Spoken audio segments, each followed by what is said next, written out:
February's 7.9 inflation rate shocked everyone. It was literally the highest rate in the last few decades. But experts calmed us down by saying that we have reached the peak and the Fed will do everything necessary to bring that number down.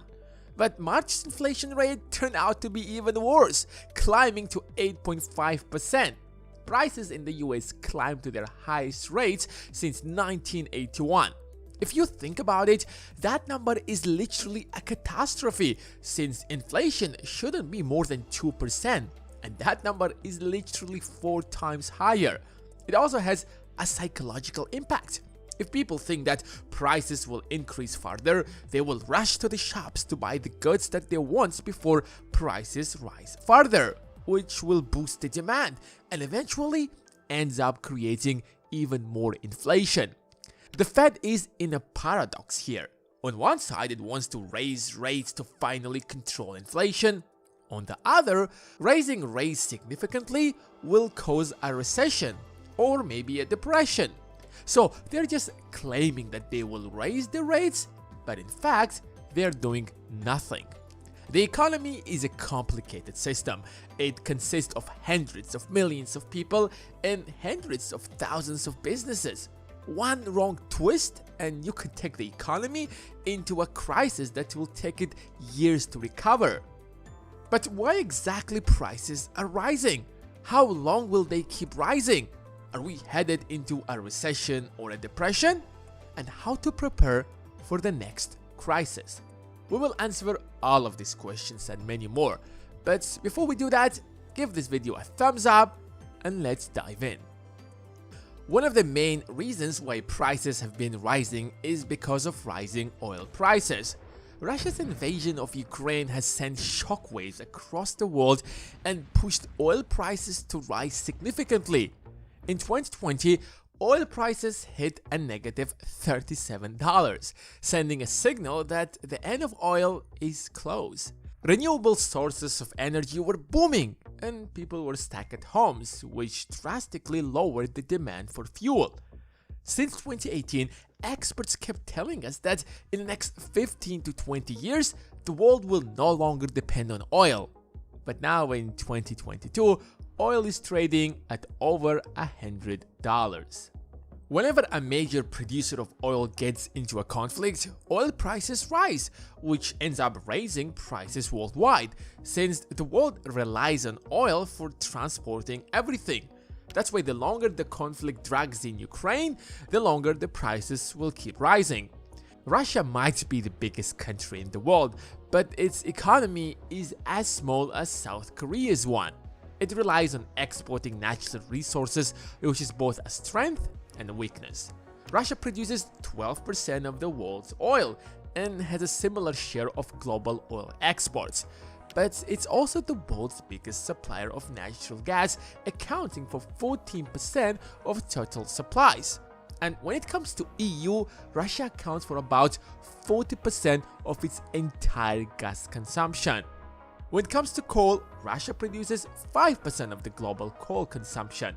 Countries around the globe, especially Europe, depend on Russia for their energy. Just to give you an idea of how much the world depends on oil and gas, crude oil makes around 33% of global energy needs, coal around 30%, and natural gas comes in third place at around 24%.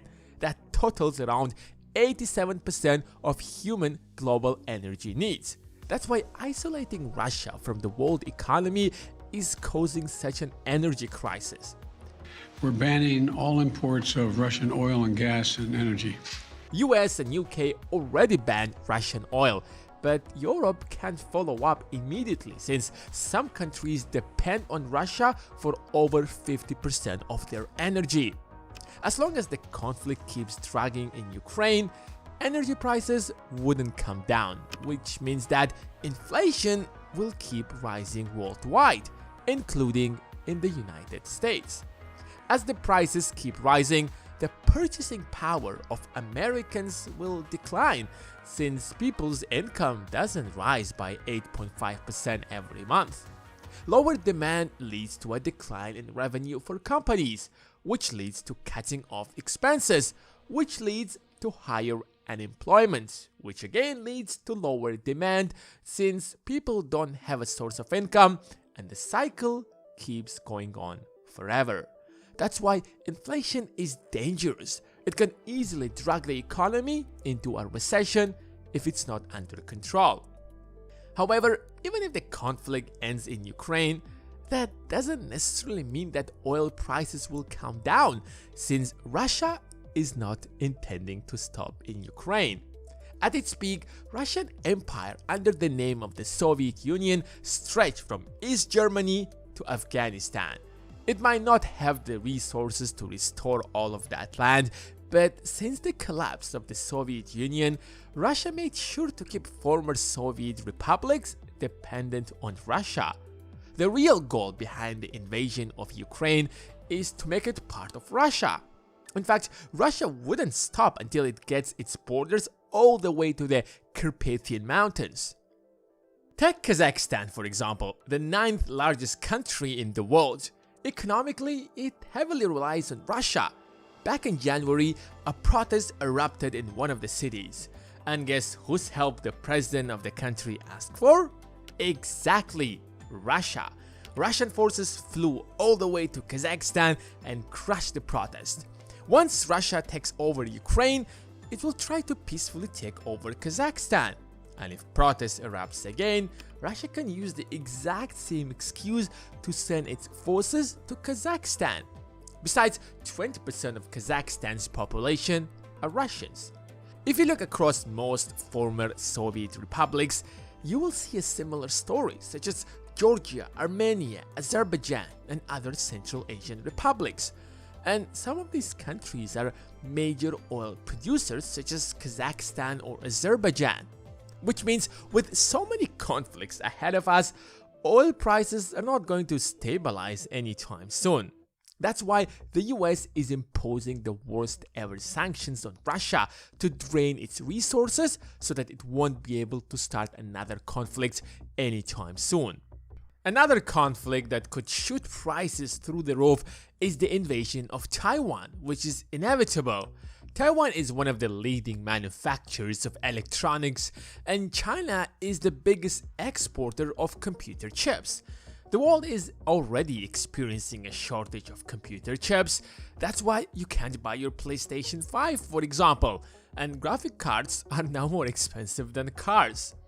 If China invades Taiwan and the US imposes sanctions on the world's second biggest economy, which soon might be the world's largest economy, a shortage of chips will literally create worldwide inflation that the world hasn't seen yet.